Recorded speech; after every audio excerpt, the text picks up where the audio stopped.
Assalamualaikum semuanya.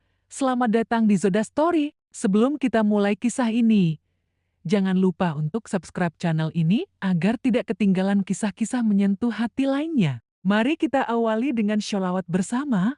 Allahumma sholli ala Sayyidina Muhammad wa ala alihi wa sahbihi wasallim. Semoga kisah ini membawa hikmah untuk kita semua. Di sebuah desa kecil yang jauh dari hiruk-pikuk kota, hiduplah seorang gadis bisu bernama Ayu. Sejak kecil, Ayu sudah kehilangan kemampuan bicaranya karena penyakit yang dideritanya. Meskipun begitu, ia tetap tumbuh menjadi gadis yang cantik dan baik hati. Rambutnya panjang terurai, kulitnya bersih, dan senyumnya selalu mampu menenangkan siapa saja yang melihatnya. Ia tinggal bersama ibunya, Bu Siti, seorang wanita tua yang bekerja sebagai penjual sayur di pasar.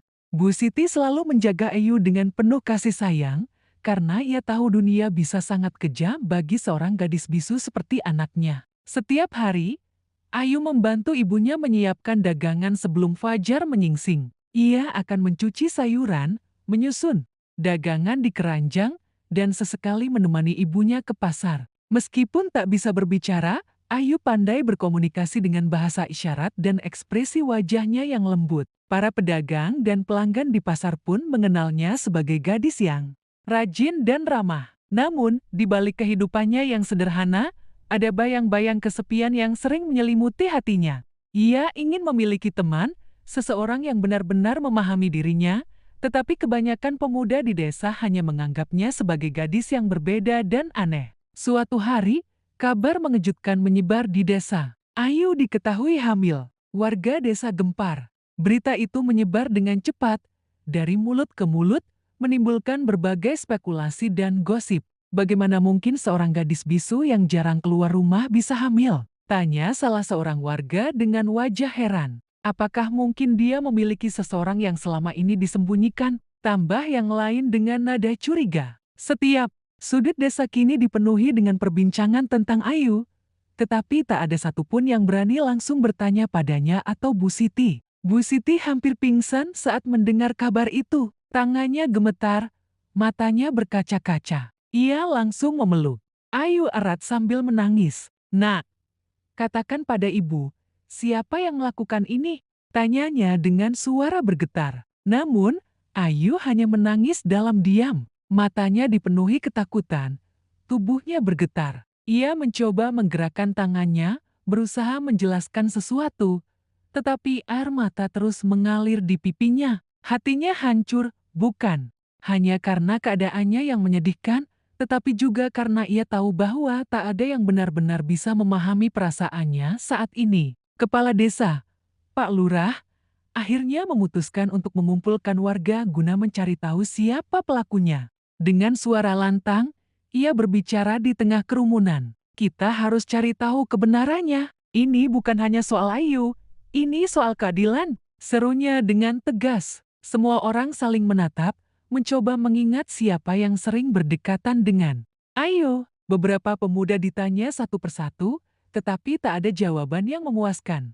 Meskipun banyak yang bersimpati pada Ayu, sebagian besar warga desa lebih tertarik pada gosip dan spekulasi liar dibandingkan mencari kebenaran yang sesungguhnya. Tak lama kemudian, seorang bocah kecil datang ke rumah Ayu dan memberikan sebuah kain kecil dengan bordiran nama seseorang. "Bayu." Bocah itu mengatakan bahwa ia menemukannya di belakang rumah Ayu, dekat ladang tempat Ayu sering duduk sendirian. "Aku menemukan ini di sana, Bu," ujar bocah itu dengan polos. Mata Bu Siti membelalak melihat nama itu, jantungnya berdetak kencang. Bayu adalah pemuda yang sering datang membantu memperbaiki rumah mereka. Ia dikenal sebagai pemuda baik dan suka menolong. Namun, tak ada yang menyangka bahwa ia bisa melakukan sesuatu yang begitu keji. Pak Lurah dan beberapa warga segera mendatangi rumah Bayu. Saat mereka tiba, Bayu tampak terkejut. "Ada apa, Pak?" tanyanya dengan nada bingung, meskipun sorot matanya menunjukkan kegelisahan yang sulit disembunyikan. "Kami hanya ingin bertanya beberapa hal," kata Pak Lurah sambil menunjukkan kain kecil yang ditemukan di belakang rumah Ayu. Wajah Bayu seketika pucat, tangannya mengepal, keringat mulai bercucuran di dahinya. Itu bukan milik saya, Pak," ucapnya. Terbata-bata. Namun, warga yang hadir tidak begitu saja percaya. Beberapa dari mereka mulai mengingat bahwa Bayu memang sering terlihat berada di sekitar rumah Ayu. Kau sering membantu Ayu dan ibunya, bukan? Mungkinkah kau? Tanya salah seorang warga dengan nada curiga. Bayu semakin gelisah, langkah kakinya mundur perlahan, seolah ingin melarikan diri. Tetapi, sebelum ia sempat melangkah lebih jauh, dua orang lelaki desa sudah berdiri di belakangnya, menghalangi jalannya. Tolong, percaya padaku, aku tidak melakukan apa-apa, teriak Bayu dengan panik. Tetapi suara hatinya tidak bisa menutupi sorot ketakutan yang terpancar di matanya. Pak Lurah mendekat dan menatapnya tajam. Kalau memang kau tidak bersalah, mengapa wajahmu penuh ketakutan? Tanyanya dengan nada tenang, namun penuh tekanan. Bayu tidak menjawab, hanya tertunduk diam. Nafasnya terengah-engah, tubuhnya mulai gemetar. Salah seorang warga yang sejak tadi diam akhirnya angkat bicara. Jika kau tidak bersalah, buktikan, ceritakan pada kami apa yang sebenarnya terjadi, desaknya. Tetapi Bayu tetap terdiam. Suasana menjadi semakin tegang. Warga mulai berbisik-bisik, sebagian besar dari mereka sudah yakin bahwa Bayu memang orang yang bersalah.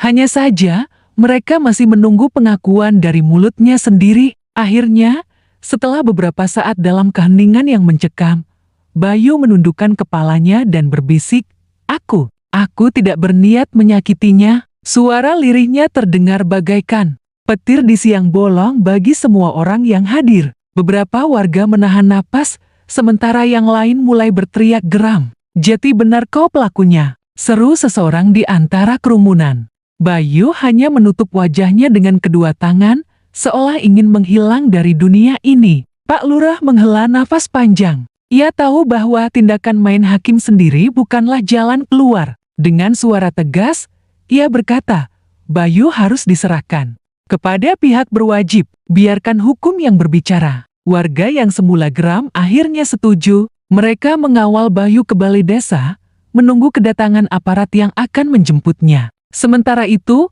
di rumah kecilnya, Ayu duduk di sudut kamar, dengan wajah penuh kesedihan. Meski keadilan mulai ditegakkan, hatinya tetap hancur. Ia tidak pernah menyangka bahwa orang yang ia anggap sebagai teman ternyata telah mengkhianati dirinya dengan begitu kejam. Jangan lupa untuk like, komen, dan subscribe channel ini agar semakin banyak yang terinspirasi oleh kisah-kisah penuh hikmah. Allahumma sholli ala Sayyidina Muhammad wa ala alihi wa sahbihi wasallim. Sampai jumpa di cerita berikutnya.